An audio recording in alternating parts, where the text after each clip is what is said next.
Hello coders, and welcome to How to Fix. In today's video, we'll be focusing on a new bug that you might find challenging to solve. So without further ado, let's dive into today's bug.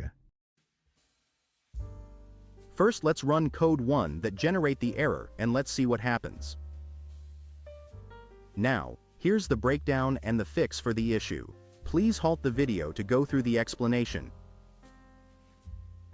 Let's now correct the code and take a look at the resulting outcome.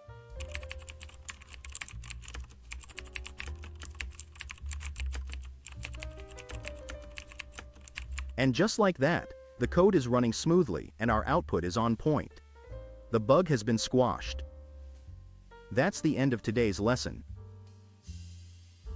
If you found this walkthrough practical, don't forget to press the like button and subscribe to our channel for more code repair videos.